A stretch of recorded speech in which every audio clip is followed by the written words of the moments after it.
Alright. Big things. Don't freak out.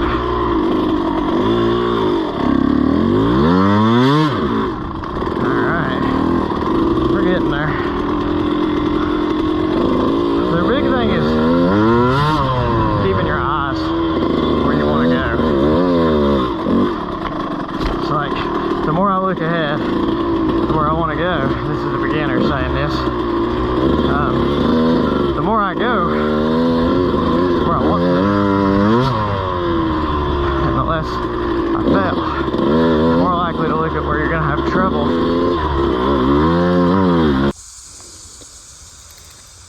Well, here she is. It's been about almost 4 months since I've started riding this machine again. And you can see she has changed a lot. I began riding this thing on much more difficult terrain here on my farm, which is where I'm at. I've made a lot of new paths, following cattle paths, and pushing myself to become a better rider. And the bike has changed a lot too to adapt to that. So we're dealing with a 1998 steel frame YZ125.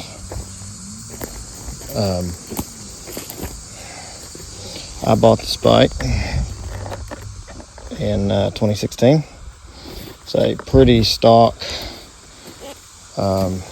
bike, stock gearing, all that good stuff. And, had the old Tusk bark busters before they were pretty good. And that was it. And with the intention of just riding this thing in the woods at my house on the farm. And that's it, really. Maybe eventually entertaining trail riding. Believe it or not, just putting it where it's at. I did a cool switchback and popped it up here. And that's actually we're sitting on a pretty steep hill.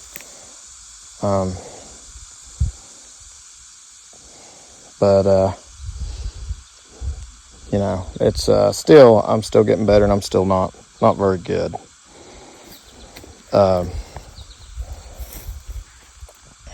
So the changes to the bike are drastic. First is one that does not matter is graphics and plastics. The bike was the plastics have faded really bad, and so I got some plastics and some graphics like I like. I dig it. Just 90s colors. It pop. Just looks cool. Things that do matter is I did bend the rear subframe just a bit. I've got a new one actually.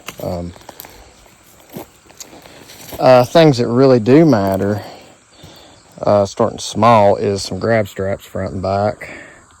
It's pretty important out on the trails. I've used them here a little bit. I do wreck a lot. And I did let's see, what else have I done? Oh, the tires, obviously. I've got Tusk Recon in the back on an 18-inch wheel now, Tusk 18-inch wheel. Put I can't remember what, it's a soft tire in the front. Changed the rims on front and back just so they'd match. Still got a 21 in the front, 18 rear.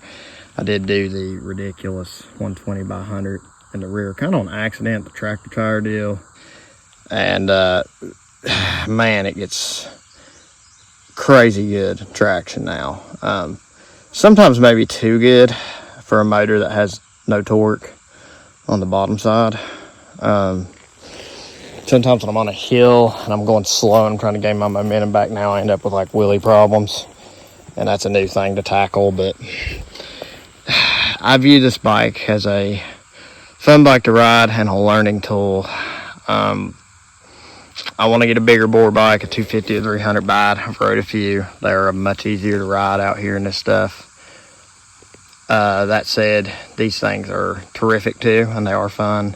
I'm kind of using it for something at this point. It wasn't really ever made to do. I mean, it's clearly a motocross bike, but these things can do woods pretty good.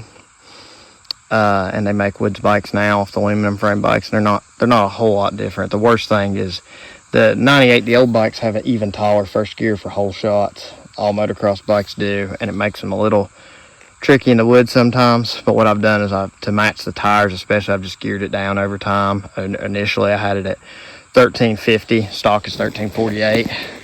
At 1350, it was a fun, fast, good little trail gearing. Not great for really technical stuff.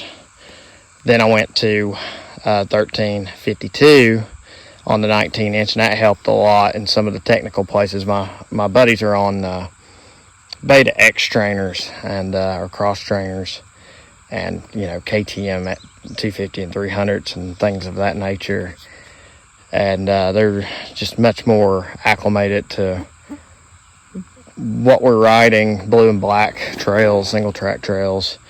And I'm not an advanced rider, and this is a very tricky bike for that. So now I'm actually at a 1252 to go with this tire. I would not go any lower. It'll take the playfulness away from the bike. With the big rear tire, it really feels a lot like the 1352 with the 19-inch wheel, so it's not too crazy.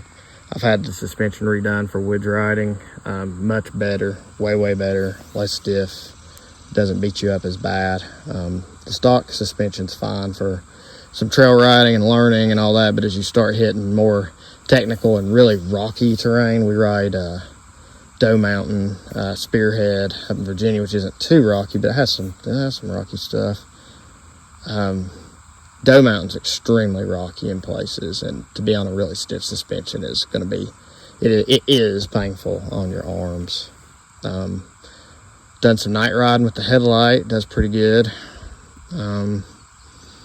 What else have I changed? We're tubeless now, which is nice. I'm running 4 PSI in the rear right now and 9 in the front.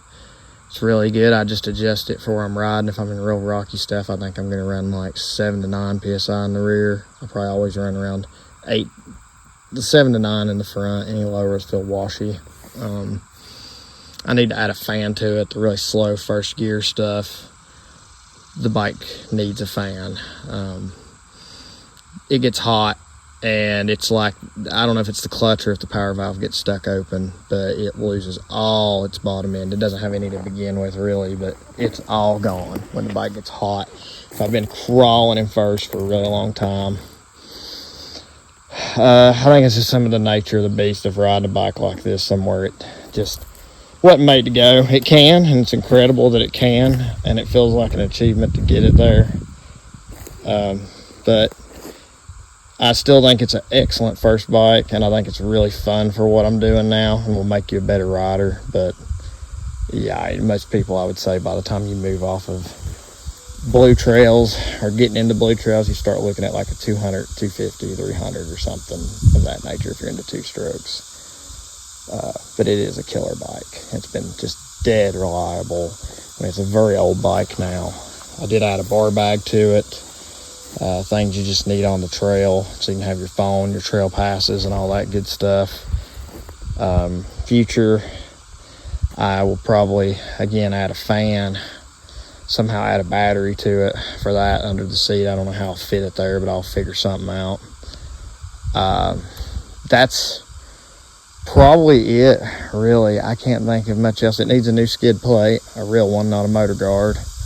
Maybe some like engine covers and things like that to make it look a little better, but then again, I mean, that stuff doesn't really matter.